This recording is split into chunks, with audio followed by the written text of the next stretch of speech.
So my name is Shereen Fuqua, and I own GumBits, and I do a GumBits Zoom chatting. And you are Ava Daughters of Atlanta. And thank you for being a guinea pig the last 10 minutes, well, maybe 20, trying to figure out how to do it on our phones, and it really doesn't work. But anyways, welcome. And I'm so excited because we have talked very little about what we were going to do. And the only thing is that I interview people who use GumBits. I rarely talk about GumBits because I try to learn about people. And then if we do talk about it, it's usually at the very end, but I get long-winded. So I'm not sure how many people actually listen to the videos from beginning to end. So we'll talk about it in the beginning. And what you don't know that I didn't tell you is that the thoroughbreds, isn't there a thoroughbred remake, or what's the program? Off the track racehorses. A thoroughbred makeover program. Thoroughbred makeover. And so years ago, when I started GumBits, I had gotten calls from people for the makeover, and then my fault, I didn't really follow through. So I'm very excited to talk to you because you have a thoroughbred, and I want you to tell everybody a little bit about yourself and how you got into horses. And then I want to talk about the four quarters. So I'm Ava. I'm from Atlanta. I started riding at a very young age. My family on my mom's side all have horses. So whenever I went and visited them, I always sat on a horse. But I didn't start taking real riding lessons until I was around, I guess, in 5th grade. And by then I knew how to canter and stuff. But I just took lessons for a very long time. I did IEA 6th through 12th grade. And then... and tell everybody what IEA is, because I'm still not sure what it stands for. It's the Interscholastic Equestrian Association. Okay. It is, I think it's amazing because obviously horse showing and horses are expensive, and it's a really great way for a lot of kids to be able to horse show and not completely break the bank or just not horse show at all. You basically come as a team and you pick a name out of a hat of which horse you're going to ride that you've never ridden before, and you have 2 warm-up jumps, and then you show the horse. So and anyone, and this is it high school then? High school grade? Middle school, so 6th grade through 12th grade. Oh, maybe you said that. Okay. So if anybody wants to, do you have to already know how to ride? It depends, I think, on some teams. I know some like high school teams will, if you want to join the club, you start taking lessons. You probably wouldn't show that first year, but it's if kids didn't know that was an option, you can join the club and then, maybe take lessons for a year. We have one girl doing it now who she started riding like a year or so ago, and her first show is actually this Sunday. So this coming Sunday, because you had a show last weekend, and I think I need to back up for a minute because, to be fair, I didn't really introduce you, but you are a local trainer here in Atlanta, and you specialize in kind of would you say like beginner to mediate hunters? It's an equitation mainly. An equitation. Okay. I love equitation. And that's something new that you started in the last, year or 2 years? No, well, the past... I mean, your own business, right? Was it? It's not my business, it's my friend's business. Okay. Okay. She brought me on when we started. So I treat it as my business sometimes just because I love it so much. But yes, we started that. Juliana started the business 2 years ago, and I've been training since the end of 2018. Okay, so a while. And it's, for me, I find teaching to be hard, especially on a moving animal. So you learn how to ride through your family and then started taking lessons like locally. You grew up in the city of Atlanta, right? The first barn I rode at was 40 minutes away, and it's been about the same amount ever since. Exactly. Oh. Would you say that it's the IEA program that really got you solidified in knowing that, okay, now you've graduated high school and you take college classes, but is that what really gave you a sense of, wow, I want to do this for a profession? I think it was that, and then I was also showing just in the local circuit as well, and I was able to get some working student positions and really just kind of have an eye on the business and what it took. And it was honestly always my dream. If you look at like all the elementary school papers of like what you want to be when you grow up, that was always what I wanted to be. And I never thought it would really happen, or maybe it would later in life, but then I was able to pretty quickly. But because you were smart, you surrounded yourself around the right people, right? Would you say? Yes, definitely. I try to learn from as many people as I can. And working student, like, tell everybody what that meant and how many different trainers did you work with? I've worked with a good few. Honestly, I'd love to work with even more. I trained at the Atlanta Hunt Club, and I was a working student there. I was a working student at my barn. After that, I was really a working student. I just kind of, my goal or what I did, I just stayed at the barn, did as much as I could, tried to be there as much as I could, and eventually people just kind of started to notice. And obviously in the beginning, and still to this day, like we all do, you're feeding and mucking stalls, and really the whole thing is about taking care of the horses. Absolutely. And you said your mother rode as well? My mom was actually the one person in the family that didn't ride. Oh, she didn't ride. Okay. But everybody else in my family did. I think mom got kind of pushed into it at too young of an age. So she was like, no, I don't really want to be a part of this. That's like my daughter. I made her go swimming way too young. So for 2 years, she refused to get in a swimming pool. But, okay, well, what I want to get to is the 4 quarters. So you worked yourself up, you worked really hard, you've been to some of the top barns in Atlanta, some of the smaller barns in Atlanta, and now with your friend, you have your own little training business to work with your students. And for people who don't know, Atlanta is a really, really big local show circuit. Like, it's extremely competitive. That's how I raised my daughter in the Atlanta. We have such a good local program. It is, I cannot be more thankful for how well it's run. That's awesome. So tell me about the 4 quarters. So this was actually before Juliana got her business. It was like right before.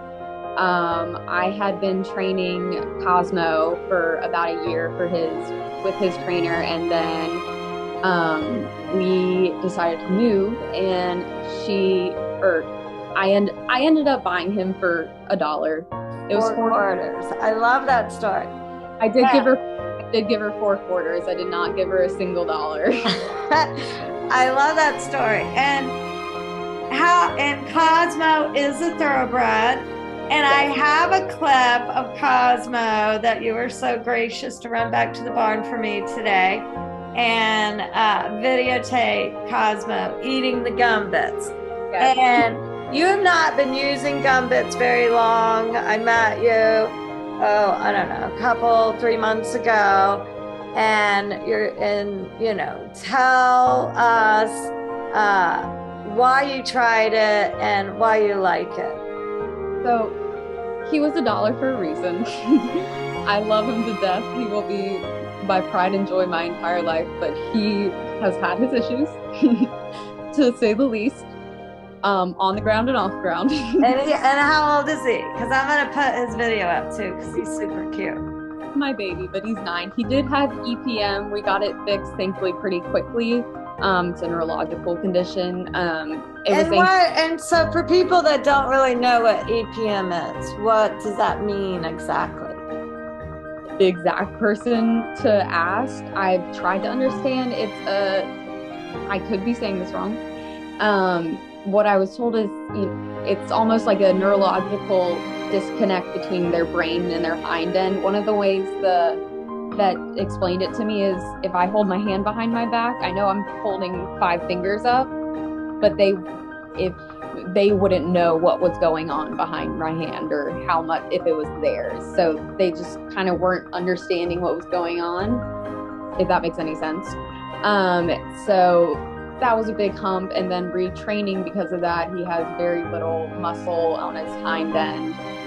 So that was 3 years ago, or 2 or 3 years ago. And it is the past year up until 6 months ago, he was in a pasture. I was riding him a little bit, but I really wanted him to learn how to be a horse. He went from being off the track to being in a training barn, selling him to his previous owner, me riding him, and I finally decided he needs a break.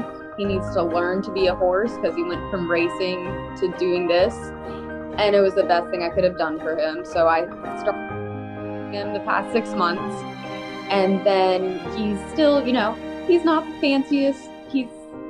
He's got his issues. Again, he was $1. He gets very strong on his front end. He gets very heavy. He doesn't want to use his hind end very much, so we practice a lot on being light and sitting down, lots of pill work. I've tried so many bits. And then you thankfully gave me a thing of GumBits one day. I'd always wanted to try it, but I was like, no, Ava, you don't need to buy something extra when you go to Dover. It takes people a while to figure out that there is a reason why Olympians use the GumBits. So you gave it to me, and I gave it to him the next day before I rode, and it was such a difference, especially the more and more I used it. He's getting lighter and not wanting to bear down as much. He's actually accepting the bit, which is a great feeling. And I've honestly, it's been such a huge difference. I've probably been using it for at least a month or 2, and I took him to his first show since starting back last week, and he was a reserve champion. You sent me some photos of that, right? Yes. So I'm going to share that with everybody. So reserve champion, and what did you do with him? Did you jump him or flat work, or what did you do to earn reserve? So I actually let one of our students, Sammy, ride him. She's been doing a great job. I've been letting her lesson and hack him. It's really helpful when I have a busy day and don't want to ride. So I did the opens before. There was a very large class with some very nice horses. We didn't play super well, but that was fine. I was circling and wanting to work on just his pace and slowness. I don't really care about the ribbons for that. I was just happy. I was happy to have fun riding him for the first time. So I let Sammy do the thoroughbreds after. It was more his competition. So she did such an amazing job. There was 2 over fences and a flat, and he got 2 seconds and then a third. So he got 2. Sunday. And your client, young girl, or I know you have some young girls and some adults, so I would not let anyone young ride Cosmo. Okay, so this is one of your adult riders. Andy is awesome. She's in law school. I don't know how she does it all, but she does an awesome job. I would not let anybody. I'm very particular about him, so I don't let many people ride him. Well, that's really great, and I have those photos. And in your travels at the show, I know it's new footing. It's an exciting time for Atlanta at Wills Park because they're renovating. Do you find that people are familiar with the GumBits and they use the GumBits? Yeah, definitely. I've seen them, honestly, once I got it and started using it, I started noticing it more and more. I saw it in a few people's like backpacks at the show, and then I saw it in a golf cart. So yeah, I think so. And I mean, it's all in the Atlanta saddlery at Dover. They have such a nice setup for it. Well, that makes me feel really proud. And, but I just, I don't know if you want to talk about it, but I actually met one of your trainers who recently passed away. And I know that you told me off camera that he really gave you a great opportunity that has kind of helped you to get to where you are today. Do you want to talk about that a little bit? Yeah, so he's the only reason I'm a professional. Like I said, this was always my dream job, but I never thought I would do it. I thought I would just go to college and get a normal degree and get a normal job, and then maybe once I made enough money I would be able to start doing more with horses. But I stayed in Atlanta for college, and so I stayed riding at the barn I was riding at previously with Tim. And it's Tim Sweat we're talking about, because I recently talked to Don Stewart, and I was telling him about you today, and I mentioned that you worked with Tim, and he didn't know that he had passed away. So he's a really big trainer in Atlanta, and a lot of people knew him. And was that like 2 years ago that he had passed away? I think it'll be 3 years in December. Okay. Oh, yeah. He had cancer, so I love to hear these great stories of how people are excelling in their career and the people that help them along the way. It's so special. No, I was just saying that I meet so many people, especially like with the GumBits, and I like interviewing different people and how they got to where they got.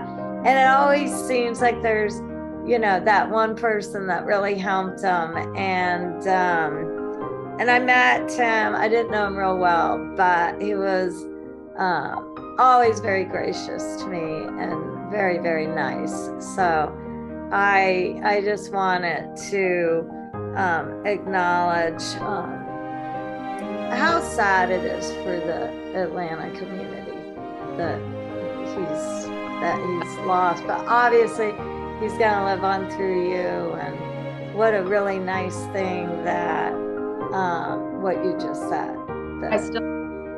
I still ride in his saddle every day. He left me his saddle, and it has his nameplate on it, so that's saddle. I don't have any other saddle. Was there like a couple of big takeaways maybe in the how you train or how he trained you, that as you progress through your day you think about those things? I mean, he taught me pretty much everything from beginning to end about training up until he passed away. Even when he was in the hospital, he was telling me how to. But I think the biggest thing he kind of instilled in me was training, but keeping it light and being professional and teaching your kids the proper way, but not doing it in a demeaning way or a degrading way, keeping it positive always. And that's the biggest thing that stuck with me. I mean, everything he taught me was,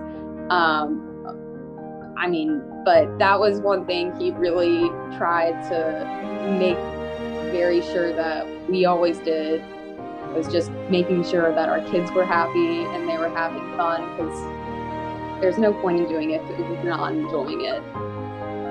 So the character, really the character. Well, I love that so much. I love that so much. And I know you have a lot planned in your future.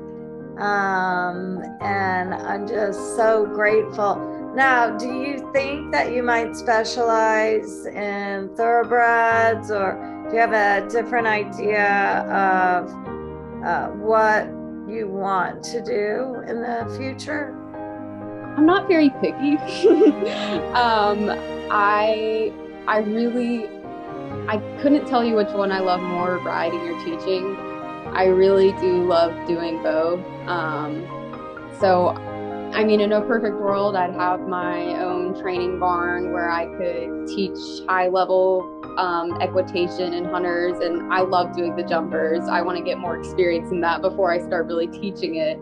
But I'd love to get more experience in that. I'd love to have sale horses.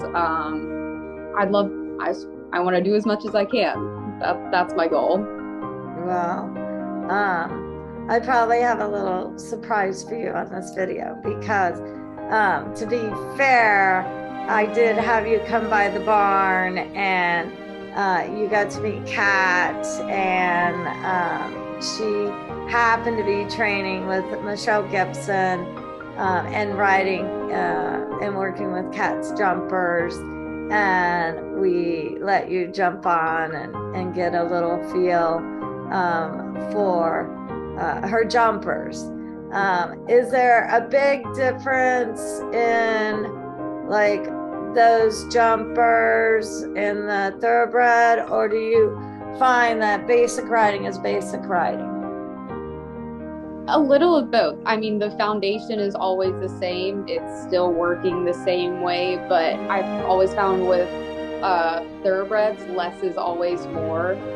You want to let them carry themselves. A lot of times if you hold them, they just get faster. That's one of the hardest things to learn once you've ridden enough, is how to do less. And then the warm bloods are they're just amazing. I mean, I haven't ridden that many nice ones, but the two you let me ride it was really very, very nice. They're so nice and they're so fun. I mean, they'll do whatever you ask, and they're so comfortable. I mean, they were awesome. Well, I wouldn't say they're push buttons. You knew how to ride for sure. Compared to some of the horses I've ridden, they were pretty. It was really a fun afternoon because you told Michelle that when you got to, after you've been like training, and then you got to be a student for a minute with Michelle, you said that you went and trained that afternoon and took away some of her training opportunities. What do you remember what that was that stuck with you? He kept telling me sit to my right seat bone, and I always tell my kids sit to your outside stirrup or sit out, just to keep them straight and get my kids not to lean in and balance the outside. But I never heard someone say sit to your outside seat bone. I don't know if this is weird, but I was sitting down and trying to feel that. And I did. I was like, oh, I actually feel my seat bone on the saddle. So for some reason that really connected in my head. And then, yes, I think that afternoon or the next day, I was really trying to talk to my kids about using their outside aids more. And I kept saying, use your outside seat bone. And it stuck with them too. And did you see that it made a difference for them? I mean, you're a much more educated rider, So as you're teaching your students, did they understand to sit this way or this way? Yes. At first, I think one of them gave me a weird look, and and then they started to understand. But it really, I don't know. I don't know why. Just hearing that made, because I always knew, you know the basics, sit to your outside using your outside aids. But for some reason, hearing that made me just sit a lot deeper, and I think so did my kids. That's really cool. Well, I am so appreciative you took the time. I'm so grateful that you love the GumBits, because I think, and I'm trying not to talk so much about the high performance and the Olympians all the time. And I have a lot of pony kids that use it, and ponies can tend to be spooky. And when they start chewing, then they start to relax. So I'm trying to get with the ponies. But I want people to understand that it's not this fancy high-end product. Is there a way that you can kind of describe that, truly for any level of riding, that it helps in all different ways? I mean, in any level of riding, if you're walking around or jumping a 3-foot, 3/6 horse, you don't want your horse hanging on you. You want your horse to be rideable, whether it's stopping or halting from the walk, or holding them to a jump, whatever it is. You need that responsiveness, and it really does help. It helps them accept of it, and like you said, it helps them focus on what they're doing more. So yeah, any level of riding, it's gonna help. Well, I really appreciate your time. And I wanted to recognize your trainer, Tim. And I